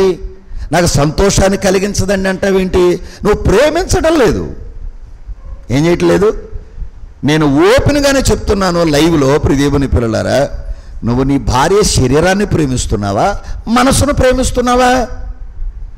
నీ భార్య తెచ్చిన కట్నాన్ని ప్రేమిస్తున్నావా, లేకపోతే ఆవిడ చేసే సంపాదన ప్రేమిస్తున్నావా, లేకపోతే ఆమె నామిగా ప్రేమిస్తున్నావా? ఒకసారి మీరు ఆలోచన చేయాలి. దేవుని యొక్క సన్నిధిలో దేవుడు అనుగ్రహించిన ఈ గొప్ప శ్రేష్టమైనటువంటి భాగ్యాన్ని బట్టి ప్రభువులో, అందుకనే ప్రభువు ప్రాణము పెట్టునంతగా సంఘమును ప్రేమించాడు. అలాగే అలా ప్రేమిస్తే చెప్పండి, ప్రతి భార్య తన భర్తకు ఏమై ఉంటుంది? లోబడి ఉంటుంది. యవన పిల్లలు మీకు కూడా చెప్తున్నా, నా మాట వినని వాళ్ళకి నేను చెప్పలేను కానండి, మీరు వింటారని మీకు చెప్తున్నా. దేవుని పిల్లలారా, మీకు చెప్తున్నాను, మన వాకలే కావచ్చు, కొండ కావచ్చు, లేకపోతే దయాకర్ కావచ్చు, లేకపోతే దేవుని పిల్లలారా జగదీష్ కావచ్చు, ఇట్లా యవన బిడ్డలు కొంతమంది ఉన్నారు. నీ భార్యని ఏం చేయాలి? చేసుకోబోయే స్వరూపు చెప్పు, ఏం చేయాలి? అది సిఏ సర్టిఫికెట్ని కాదు, అర్థమవుతుందా? ఎంతసేపు సంపాదిద్దాం, తోటమూలలో బిల్డింగ్ కడదాం, మన తొక్కిన వాళ్ళ ఎదుట నిలబడదాం. ముందు భార్యని ఏం చేయాలి? ప్రేమించాలి. అదే చెప్తావా తల్లిగా? అదే చెప్పు. గనుక దేవుని పిల్లలారా, భార్యను ప్రేమించాలి. అప్పుడు భార్యనికి ఏమై ఉంటుంది? విధేయురాలై లోబడుద్ది. లేకపోతే దినదిన గండం నూరేళ్ళ ఆయుషే. ఇప్పుడు అసలే దేవుని పిల్లలారా చెప్పండి, సెల్ఫీల పేరు మీద నదుల్లో తోసేస్తున్నారు, ఆ కుక్కర్లో పెట్టి ఉడకబెడుతున్నారు. అమ్మా, రియల్ స్టోరీస్ చాలా ఉన్నాయి. మీ పేర్లు ఎందుకు ప్రస్తావించాను అని అంటే, దేవుని పిల్లలారా, మీరు అందాన్ని కాదు ఆరాధించవలసింది, కొంతకాలం ఉండిపోయిద్ది అది. కానీ ప్రేమ, యేసుక్రీస్తు కల్వరి ప్రేమ, అది కడవరకు ఆదరించును. ప్రేమ, యేసుని ప్రేమ, అది ఎవ్వరు కొలువ నిజమో దీనిని నమ్మో, ఇది భువి అందించ. రెండవదిగా మనం చూస్తే హెబ్రీలకు రాసిన పత్రిక 5వ అధ్యాయము 10వ వచనాన్ని చూద్దాం. 5వ అధ్యాయం 10వ వచనం చూడండి. మరియు ఆయన సంపూర్ణమైన సిద్ధి, అదేనమ్మా 10వ వచనమా, తనకు విధేయులైన వారందరికీ నిత్య రక్షణకు కారకుడాయను. 3:18 కూడా చదువుదాం. 5:10 చదివారు కదా, 3:18 హెబ్రీ పత్రిక. తన విశ్రాంతిలో ప్రవేశింపరని ఎవరిని గూర్చి ప్రమాణము చేసెను? అవిధేయులైన వారిని గూర్చే కదా. అంటే ప్రభువుకు మనం ఏమై ఉండాలి? ఇప్పుడు విధేయులమై ఉండాలి. అవిధేయులమైతే దేనిలో ప్రవేశించలేం? చెప్పడమ్మా, దేవుని నిజ విశ్రాంతిలో ప్రవేశించలేం. అవిధేయులకి ఏమి లేదు, ఇప్పుడు పరలోకం లేదు, పరదేశి లేదు, నిజ విశ్రాంతి లేదు. అందుకనే ఒకటి, భార్య భర్తకు విధేయురాలై ఉండాలి. రెండు, సంఘము ప్రభువుకు విధేయులుగా ఉంటే మనము నిజ విశ్రాంతిలో ప్రవేశిస్తాం. కనుక దేవుని పిల్లలారా, భార్యాభర్త ఇద్దరు దేవుడికి విధేయులై ఉంటే మీ ఇల్లు ఒక చిన్న పరలోకంలాగా ఉండిపోద్ది. మీ పిల్లలు క్రీస్తుకు దేవుని పిల్లలారా దీపములుగా వెలుగుతారు. అందుకని మీ ఇల్లు అలా ఉండాలి. తీతుకు రాసిన పత్రిక 3వ అధ్యాయం 1వ వచనం. తీతు పత్రిక 3వ అధ్యాయం 1వ వచనం. అధిపతులకును అధికారులకును లోబడి విధేయులుగా ఉండవలెను. చూచారా? అధిపతులకి లోబడాలి. చెప్పండి అమ్మా. మిషన్ అధికారులకు లోబడాలి. ఎదిరించేవారు ఉన్నారు, ఎద్దేవ చేసేవారు ఉన్నారు, ఎగతాళిగా మాట్లాడేవారు ఉన్నారు. దేవుని పిల్లలారా, అలా మాట్లాడడం మీ విశ్వాసానికి తగదో, మీ పిలుపుకు తగదో, మీ యొక్క దేవుని పిల్లలారా మనస్సాక్షికి తగదో దేవుడు లెక్కలోనికి తీసుకుంటాడు. అందుకని అధికారులకును అధిపతులకును మీరేమై ఉండాలి? లోబడి ఉండాలి. ప్రియమైన దేవుని పిల్లలారా, తర్వాత ఎఫెసీ పత్రిక 6వ అధ్యాయం 5వ వచనాన్ని కూడా చూద్దాం రండి. ఎఫెసీ 6:5 వచనం. దాసులారా, యథార్థమైన హృదయము గలవారే భయముతోనూ వణుకుతోనూ క్రీస్తునకు వలె శరీర విషయమై మీ యజమానులైన వారికి విధేయులై ఉండుడి. ఎవరికట? యజమానులైన వారికి మీరేమై ఉండాలి? అవును, నువ్వెక్కడ పని చేస్తున్నావో ఆ పని చేస్తున్న పనిచ్చిన యజమానికి నువ్వేమై ఉండాలి? అతనికి ఏమిస్తున్నాడు? జీతమే కాదు, నీ జీవితానికి ఆ జీతమే కదా ఆధారం. కనుక అతనికి నువ్వు లోబడి ఉండాలి. నీ కుటుంబం గడవాలి అని అంటే నువ్వు ఆ జీతం తెచ్చుకోవాలి. నువ్వు ఎదురు తిరిగితే పనిస్తాడా? చెప్పండి. నువ్వు నష్టపరిస్తే పనిలో పెట్టుకుంటాడా? నువ్వు సోమరిపోతులాగా కూర్చుంటే దేవుని పిల్లలారా ఆ కంపెనీ ఏమైపోద్ది? చెప్పండి. అది ఒకవేళ నువ్వు పని చేయకుండా నటించి వేషధారణగా జీతం తెచ్చుకున్నా ఆ ధనము వల్ల నీ కుటుంబానికి క్షేమం కాదు. క్రైస్తవులకి చెప్తున్నా, పనిలో మీరు ఎప్పుడు కూడా నటించొద్దండి. మీరు వెళ్ళిన కంపెనీలో కానివ్వండి, మీరు చేస్తున్న యజమాని దగ్గర కానివ్వండి, పొలములో కానివ్వండి, ఎక్కడైనా కానీ మీరు దేవుడి పనులు ఏం చేయొద్దు? శక్తివంచన లేకుండా పనిచేయండి. మీరు తీసుకునే జీతానికి తక్కువ కాకుండా పనిచేసి రండి. దేవునికి మహిమ కలుగునుగాక. తర్వాత ఇంకొక మాట, కొరింథీయులకు రాసినటువంటి మొదటి పత్రిక 16వ అధ్యాయం 15-16 వచనాలు. 15-16 వచనాలు చూడండి. చక్కటి మాటలు. స్టెఫను ఇంటివారు అకయ యొక్క ప్రథమ ఫలమై ఉన్నారని వారు పరిశుద్ధులకు పరిచర్య చేయుటకును తమ్మును తాము అప్పగించుకొని ఉన్నారని మీకు తెలియను. కాబట్టి సహోదరులారా, అట్టి వారికి పనిలో సహాయము చేయుచు ప్రయాసపడుచు ఉండు వారందరికీ మీరు విధేయులై. అంటే పరిచర్యలో ప్రయాసపడే వారికి మనం ఏమై ఉండాలి? చెప్పండి అమ్మా. పరిచర్యలో సహాయం చేసే వారికి మనం ఏమై ఉండాలట? విధేయులమై ఉండాలి. కనుక ఇప్పుడు ఈ 5 విషయాలు మీరు గుర్తుపెట్టుకోండి. ఇప్పుడు దేవుని పిల్లలారా, భార్య భర్తకు విధేయురాలై ఉండాలి, ప్రభువుకు విధేయులమై ఉండాలి, అధిపతులకు అధికారులకు విధేయులమై ఉండాలి, మన పైన యజమానులకు మనం విధేయులమై ఉండాలి, పరిచర్యలో ప్రయాసపడే వారికి మనం ఏమై ఉండాలి? గనుక దేవుని పిల్లలారా, ప్రవక్తకు విధేయులై నీళ్లు చేదినట్టుగా వారి హృదయములో నుండి కన్నీటితో ప్రార్థన చేసి దేవుడి సన్నిధిలో కుమ్మరించారట. అయ్యగారు రాశారు, దేవరాజ పుత్రులమై పాటలో, కన్నీళ్లతో కఠిన మనసును కరిగించుకుందాం, అన్ని పాపములను విడిచి ఆత్మను పొందుకుందాం. అప్పుడు ఏమవుతాం? చెప్పండి. దేవరాజ పుత్రులము అవుతాం, రాజుగారి బిడ్డలమవుతాం. కొదువులు ఉండవు, కోటలో ఉంటాం, కరువు ఉండదు, వ్యాధి బాధలు ఉండవు, నిందవమానాలు ఉండవు, ఏ రోజుకు ఆ రోజు ఎత్తుక్కోవలసిన అవసరత నీకు రాదు. పని వాళ్ళు ఉంటారు. నువ్వు కూర్చున్నా లేచినా నమ్మండి సేవకుడిగా నేను చెప్తున్నాను, నీ అడుగులకు మడుగులొత్తే వాళ్ళు ఉంటారు. నువ్వు మంచాన పడిపోయినా నీ పిల్లలు ఆకాశ పక్షుల్లాగా ఎగురొచ్చి ఉద్యోగం కంటే, ధనము కంటే, వ్యాపారం కంటే డాడీ నాకు నువ్వు ముఖ్యం అని నీ మంచం దగ్గర కూర్చొని నీకు పరిచర్య చేస్తారు తెలుసా. లేకపోతే సత్య కౌరు చేయండి రా, పారాయిటకు వస్తాం, అవసరమైతే ₹1,00,000 అకౌంట్లో పడేస్తాం కానీ వాళ్ళ వాళ్ళని చావమని అంటారు. మా అబ్బాయి లక్ష ఇచ్చాడండి మాకు. లక్ష ఇవ్వడం గొప్ప అంటావా, చూడటం గొప్ప అంటావా? చెప్పాలా? ఆ ప్రేమను నువ్వు సంపాదించాలి ఇంట్లో, లేకపోతే వారే ఫెయిల్యూర్ ఫ్యామిలీ. అందుకనే జాగ్రత్త. అన్ని రోజులు ఆరోగ్యం ఇలాగే ఉండదు. అప్పుడప్పుడు మా పాస్టమ్ గారు అంటది, అప్పుడప్పుడు దేవుని పిల్లలారా జాగ్రత్త, ఎప్పుడు ఇట్లాగా ఉండవు అని హెచ్చరిస్తూ ఉంటుంది నన్ను. కనుక నాకు ఒక రెడ్ బోర్డు లాంటిది అనమాట మా మిస్సెస్. సరే, ఏదేమైనా దేవుడిచ్చిన భాగ్యాన్ని బట్టి 6 చెప్పాను, 7వ కూడా చెప్తాను, సమయం అయింది.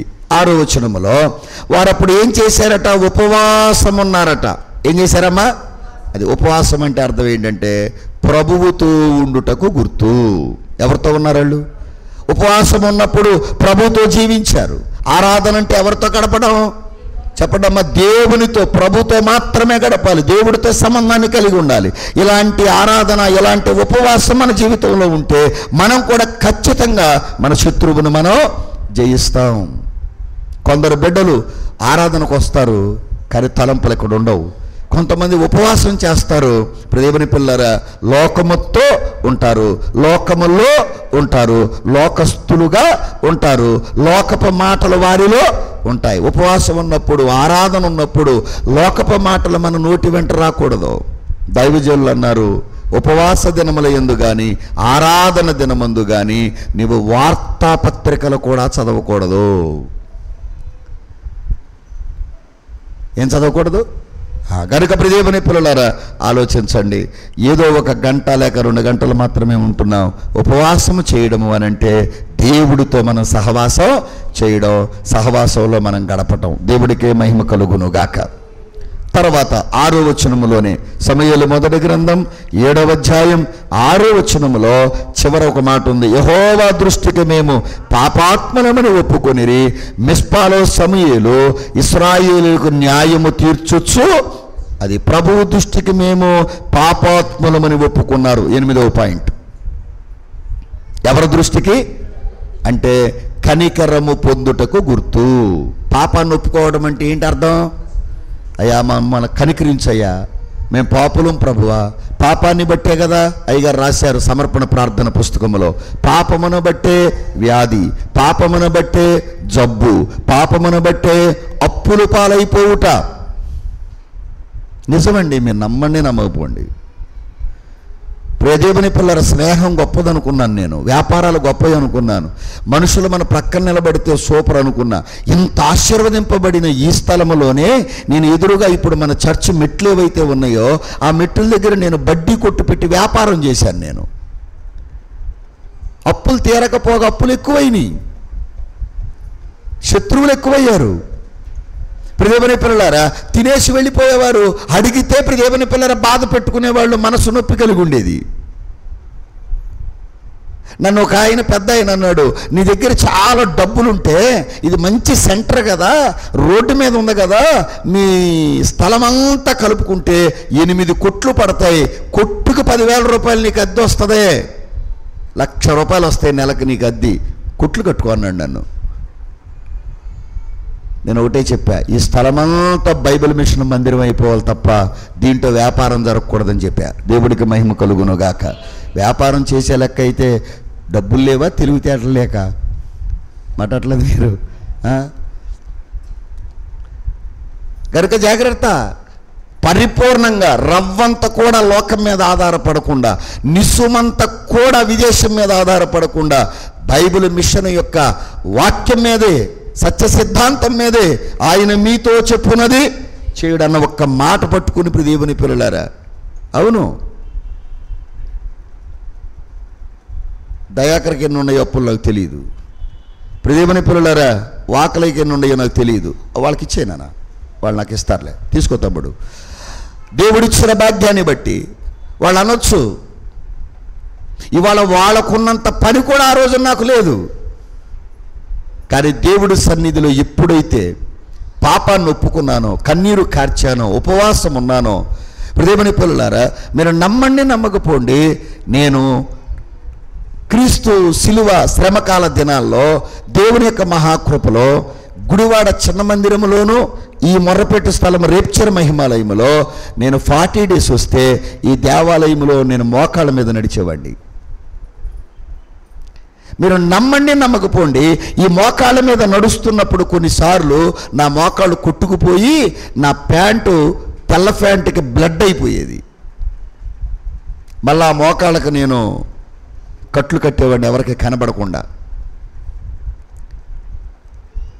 ఎందుకో తెలుసా? మా నాన్న కడుపు పండ్ల, మా నాన్న పొలబు పండ్ల, మా నాన్న జీవితం అంతా దరిద్రాన్ని ఎలబోసాడు. ఆయన కడుపును నేను లేక లేక 8వ వాడిగా పుట్టాను.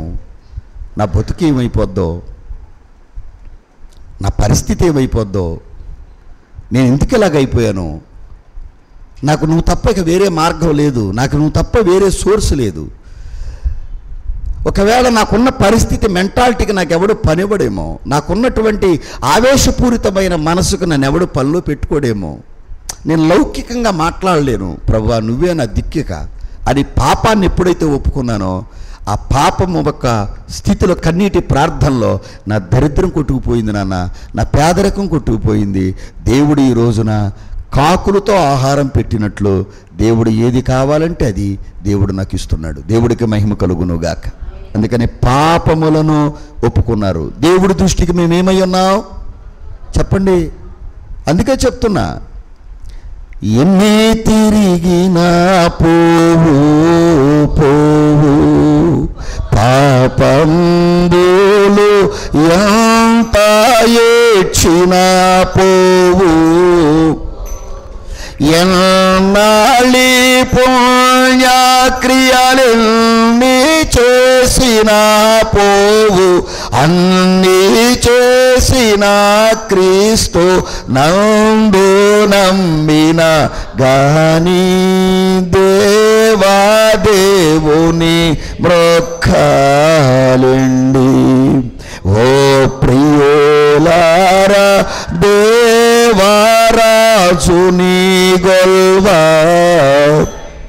అది కనికరము పొందడానికి మనం ప్రార్థన చేయాలి. ఒప్పుకోండి, దయచేసి కప్పుకోవద్దు. సేవకుడు గద్దింపు నీకు మేలు చేస్తుంది, నీకు శిక్ష కాదు అది. నేను ఎవరినైనా గద్దించకుండా వదిలేశాను అంటే ఇక అతన్ని నీ చిత్తవరా బాబు నువ్వేం చేసుకుంటావో చేసుకో అని అర్థం. ఇంకంతే, ఇంకా పట్టించుకోను. ఇంకా దేవుడు పట్టించుకున్న రోజున ప్రత్యాప్తపడి వాళ్ళే వస్తారు. దేవుడికే మహిమ కలుగును గాక. అందుకే చెప్తున్నాను, దాచిపెట్టకో దోచుకుపోద్ది, కప్పిపెట్టకో కంపు కొట్టుద్ది. కనుక దాచిపెట్టిన దాన్ని బట్టి నువ్వు దేవుడికి దూరం అయిపోతావు. ఆ దూరం దూరం దూరం నిన్ను దరిద్రం పాలు చేస్తుంది. దేవుడి దగ్గర ఒప్పుకుంటే కనికరించబడతావు. ఆత్మలో కపటము లేనివాడు అంతే. కపటం పెట్టుకుని బోధ చేయడం ఎందుకు? కపటం పెట్టుకుని మిమ్మల్ని గద్దించడం ఎందుకు? కపటం పెట్టుకుని దేవుని పిల్లలు లేనిపోని మాటలు చెప్పి మీ దగ్గర దండుకోవడం ఎందుకు? డబ్బు ఇంకా వేరే మార్గాలు చాలా ఉన్నాయి సంపాదించడానికి. ఈ భక్తిని ఎన్నుకోక్కర్లేదు. అందుకే మీ అందరికీ చెప్తున్నాను, మన తరపున శత్రువుతో దేవుని పిల్లల దేవుడు యుద్ధం చేస్తాడు మన పాపాలు మనం ఒప్పుకుంటే. గనుక మనం చేసే ప్రార్థన చాలా గొప్పగా ఉండాలి. వీరు చేసిన ఉపవాసాన్ని బట్టి దేవుడు వీరికి కొన్ని కార్యాలు చేశాడు. ఏంటి ఆ కార్యాలు? త్వరగా చెప్పేస్తాను. మరొక ఎపిసోడ్లో దీన్ని మళ్ళీ చెప్పడం మావిం కాదు. గనుక దేవుడిచ్చిన భాగ్యాన్ని బట్టి 7వ అధ్యాయంలో 9వ వచనాన్ని మీరు చూస్తే, సమూయేలు పాలు విడవని ఒక గొర్రెపిల్లను తెచ్చి యెహోవాకు అర్పించి ఇశ్రాయేలుల పక్షముగా యెహోవాకు ప్రార్థన చేయగా యెహోవా అతని ప్రార్థన అది. పాపాలు ఎప్పుడైతే ఒప్పుకున్నారో ఇశ్రాయేలీలు, సమూయేలు ప్రార్థన చేయగా ఒకటి ప్రభు వారి ప్రార్థన అంగీకరించాడు. చూసారా? పాపాన్ని పెట్టుకుని ప్రార్థన చేస్తే ప్రభు మన ప్రార్థన ఆలకించడు. రెండవదిగా అక్కడే ప్రియదేవుని పిల్లలారా 10వ వచనములో సమూయేలు దహన బలి అర్పించుచుండగా ఫిలిష్తీయులు యుద్ధము చేయుటకై ఇశ్రాయేలు మీదకి వచ్చారైతే యెహోవా ఆ దినమున ఫిలిష్తీయుల మీద మెండుగా ఉరుములు, అది చూసారా, దేవునికి వారు దహన బలి అర్పిస్తున్నారట. దేవుని పనిలో వారు ఉండగా శత్రువులు దండెత్తినప్పుడు శత్రువులు వస్తున్న సంగతి ఇశ్రాయేలుకు తెలియదు. వారు దేవుడి పనిలో ఉన్నారు, దేవుని యొక్క భక్తిలో ఉన్నారు, ఉపవాసములో ఉన్నారు, మిస్పాలో కూడుకున్నారు, పాపాలు ఒప్పుకుంటున్నారు, రోదన చేస్తున్నారు, కన్నీరు కారుస్తున్నారు, రక్షణ పాత్రను చేపట్టుకున్నారు. దేవా స్తోత్రమయ్యా అని దేవునికి స్తుతి ఆరాధన చేస్తున్నప్పుడు శత్రువులు వచ్చారట. దేవుడు శత్రువుల మీద ఉరుములను, చెప్పండమ్మా, ఉందా, ఉరుములు ఉరిమించాడట. మంచిది ప్రియదేవుని పిల్లలు. మూడవది అక్కడే తర్వాత మాట, వారు తారుమారయ్యారు. శత్రువులు ఏం చేశాడు? ఇప్పుడు నీ శత్రువులు ఏం చేస్తాడు? తారుమారు చేస్తాడు. అది ప్రియదేవుని పిల్లలారా, నువ్వు పల్లోకి వెళితే నాకు ఇది జరుగుద్దని నువ్వు అనుకుంటున్నావు. నేనంటాను, నువ్వు పనిలోకి వెళ్ళొద్దు మానేమని అంటలా. ప్రతిష్ఠిత దినములందు నువ్వు దేవుడితో గడిపితే నువ్వు పని మానేసినందువల్ల నీకు నష్టమేమీ రాదు, సరికదా? అనుభవించని నేను చెప్తున్నాను.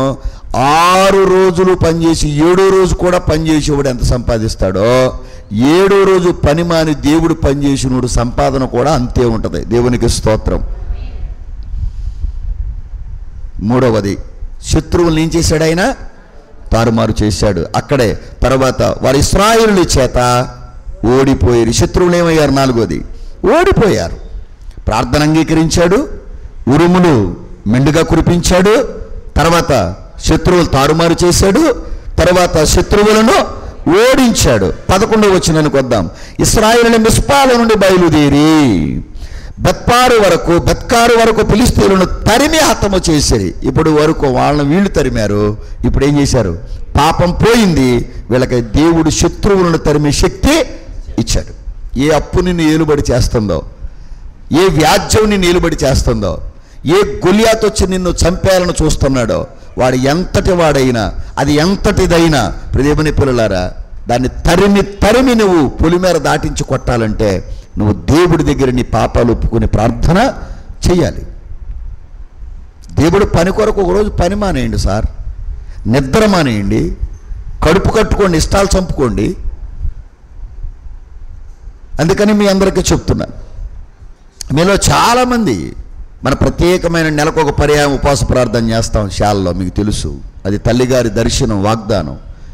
చాలామంది దాన్ని మానేసుకున్నారు. చాలామంది మాకు కుదరదులే, మాకెక్కడ వద్దులే, మాకు ఆ రోజు కూడా పనులు ఉన్నాయి. పరుగును వచ్చేవాడు కొండ, ఇప్పుడు బాగా మరి పరుగెత్తుతున్నారు. ఎక్కడికెక్కడికో. నాకు మానేసి పరిగెత్తినందువల్ల ఏమైనా ఒక 10,000 ఎక్స్ట్రా సంపాదించాను అని చెప్తే సంతోషిస్తా. పోని దేవుడికే మహిమ కలుగును గాక, అది సంతోషిస్తాను, ఇబ్బంది ఏం లేదు. తర్వాత అక్కడే 12వ వచనం చూడండి. 12వ వచనం, అప్పుడు సమూయేలు ఒక రాయి తీసి మిస్పాకు సేనకును మధ్య దానిని నిలిపేంత వరకు యెహోవా మనకు సహాయము చాలు. ప్రియదేవుని పిల్లలు, ప్రభు ఏం చేశాడు 6వది వాళ్ళకి? అది ప్రియదేవుని పిల్లలారా, ఉపవాసం చేసి ఆరాధన చేసి మాట విన్నందువల్ల దేవుడు వారికి చేసిన కార్యాలు చూడండి. తర్వాత ప్రియదేవుని పిల్లలారా 13వ వచనం, ఇలాగూ ఫిలిష్తీయులు అణపబడిన వారై, అంటే ఏమైపోయారు? ఇప్పుడు ఫిలిష్తీయులు శత్రుత్వం ఏమైపోయింది? అణిగిపోయింది. శత్రువు ఏమైపోయాడుక? నిన్ను గెలవలేక అణిగిపోయి నీతో సమాధాన పడతాడు. ఇక నిన్ను గెలవలేనని నిశ్చేత వాడికి వచ్చేస్తుంది. ఎందుకని మాట్లాడలేదు? యెహోవా నా బలమా యథార్థమైనది.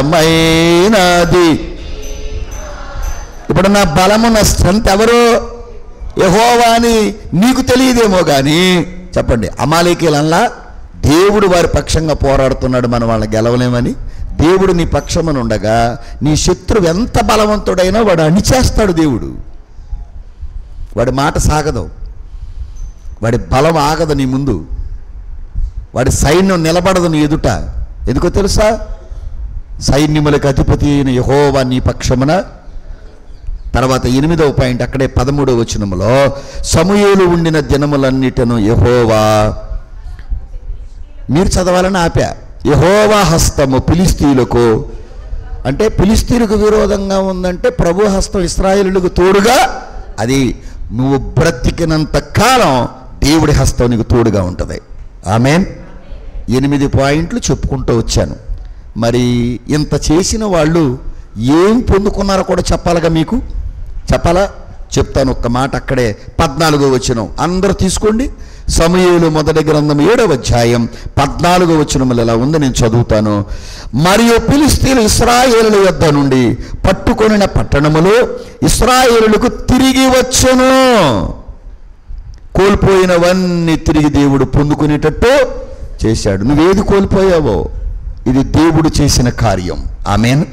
అది విధేయతగా ఉంటే, దేవుడికి నువ్వు ఎదురు చెప్పకుండా జీవిస్తే, తగ్గించుకొని జీవిస్తే, దేవుడిని అన్నిటికంటే ఎక్కువగా నువ్వు ప్రేమిస్తే, ఇక్కడ విన్నప్పుడు నీ మనసు అనిపిస్తుంది, నిజమే అయ్యగారు చెప్పినట్టు చేయాలా, అన్నయ్య చెప్పినట్టు చేయాలా అనిపిస్తుంది. ఇంటికి వెళ్ళిన తర్వాత ఇప్పుడు దేవుని పిల్లారు ఈ బుర్రలో ఇంకోటి వచ్చి కూర్చుంటుంది. అందుకే చెప్తున్నాను, ఎప్పుడైతే వీళ్ళు తగ్గించుకున్నారో, ఎప్పుడైతే ప్రభువును ప్రేమించారో, పాపాలు ఒప్పుకున్నారో, దేవుని పిల్ల ఇలాంటి విధేయత ప్రతి క్రైస్తవుడికి అవసరం. ఫిలిష్తీయులు వారి పట్టణాలు, వారి పొలాలు, వారి పంటలు, వారి పశువులను తిరిగి ఎవరికి చేశారు? ఇంకా కింద ఇశ్రాయేలీయుల గ్రామములు, వాటి పొలములు ఇశ్రాయేలీయులు ఫిలిష్తీయుల చేతుల నుంచి విడిపించిరి. మరియు ఇశ్రాయేలీయులకును అమోరీయులకును సమాధానము కలిగెను. దేవునికి మహిమ కలుగును గాక. కోల్పోయినవన్నీ ఒక్క విధేయత వల్ల, ప్రవక్త చెప్పిన మాట వినుట వలన, వచ్చుట వలన, ఐక్యతగా ఉండుట వలన, పాపాలు ఒప్పుకోవడం వలన, ప్రియదేవుని పిల్లలారా, వీళ్ళకి దేవుడు చేయలేని కార్యం అంటూ ఏది? ప్రతి విషయంలో విధేయత అవసరం. ఈ రోజున క్రైస్తవులు విధేయత లేకుండా జీవిస్తున్నారు. పెద్దలంటే విధేయత లేదు, గురువులంటే విధేయత లేదు, అధికారులంటే విధేయత లేదు, దేవుని పిల్లారా మిషన్ అంటే విధేయత లేదు. కనుక జాగ్రత్త. ప్రభు ఇచ్చిన మహా గొప్ప కృప నీ ప్రవర్తనలోని ప్రతి విషయంలో విధేయత లేకుండా జీవిస్తున్నావు. అందుకే జాగ్రత్త. గురువు, దైవం, భయం అనేది మనలో ఉండాలి. ఆదిమ సంఘాల్లో దేవుని పిల్లలారా, ఆది అపోస్తుల పట్ల అందరూ ఏం కలిగి ఉండేవారు? విధేయత కలిగి ఉండేవారు. ఒక్క మాట పేతురు లేచి చెప్పినా, యోహాను లేచి చెప్పినా, నువ్వు చిన్నవాడివి చెప్పేవేంటి అనేవాళ్ళు కాదు. అందరు విధేయత. ఇవాళ క్రైస్తవ కుటుంబాల్లో పెద్దల మాట వినే చిన్నలు లేరు. విధేయత లేకపోవడం వలనే మన జీవితాల్లో మనం చాలా కోల్పోతూ ఉన్నాం. తోచినట్టుగా బతుకుతున్నారు, మనసుకొచ్చినట్టు బతుకుతున్నారు, ఇష్టం వచ్చినట్టు తింటున్నారు, ఇష్టం వచ్చినట్టు తిరుగుతున్నారు, ఇష్టం వచ్చినట్టు దేవుని పిల్లలు దేవుడికి అవిధేయులుగా జీవిస్తున్నారు. వారి పాపాన్ని వారు మూట కట్టుకుంటున్నారన్న సంగతి వారికి అర్థం కావట్లేదు. అందుకే క్రైస్తవుడిగా మనము చేసే ప్రార్థనలో ఏముండాలమ్మ? విధేయత ఉండాలి. దేవుడు చెప్పింది చేయడం మన పని, దేవుడికి చెప్పి చేయడం మన పని, దేవుడు చెప్పిందల్లా చేయడం మన పని. దేవుడికి చెప్పకుండా ఏది చేయకండి, దేవుడు చెప్పింది ఏది మానకండి. దేవుడు ప్రవక్త ద్వారా చెప్పించిన మాట ఇశ్రాయేలులు విన్నారు. ఈ 9 విజయాలు శత్రువును ఓడించడానికి వారికి దేవుడు అవకాశం ఇచ్చాడు. పోగొట్టుకున్నదంతా తిరిగి దేవుడు మరల వారికి చెప్పాలా? నీ ఇల్లు పోయిందా, నీ పొలం పోయిందా, నీ స్థలం పోయిందా మాట్లాడలేదు. నువ్వు ఒకవేళ ఈ పరిస్థితి వల్ల రుణమై పొలం అమ్మేసావా, తిరిగి మరలా, నేను ఇలా చెప్తున్నానని మీరు అనుకోవద్దు, కానీ తిరిగి ఏదో ఒక రోజు నువ్వు ప్రార్థన చేయి, నువ్వు అమ్మేసిన పొలాన్ని మరలా నువ్వు కొనేటట్టు దేవుడు చేస్తాడు. నువ్వు పోగొట్టుకున్నవన్నీ, నీ చేతుల్లోంచి జారిపోయినవి అనుకున్నవన్నీ, నేను అమ్మినప్పుడు అది 1,00,000, ఇప్పుడు 10 లక్షలు పెట్టి ఏం కొనను అనొద్దు. తిరిగి నీకు ఇస్తాడు. అది నీ బంగారం, అది నీ పొలము, అది నీ యొక్క దేవుని పిల్లలారా నీ బిడ్డల యొక్క సంతోషాలు ఏవైనా తిరిగి దేవుడు ఫిలిష్తీయుల చేతిలోంచి తిరిగి నీకు ఇవ్వగల సమర్థుడు. ఆమేన్. అట్టి భాగ్యం ఈ వాక్యము ద్వారా దేవాది దేవుడు మీ అందరికీ దయచేయును గాక. ఆమేన్.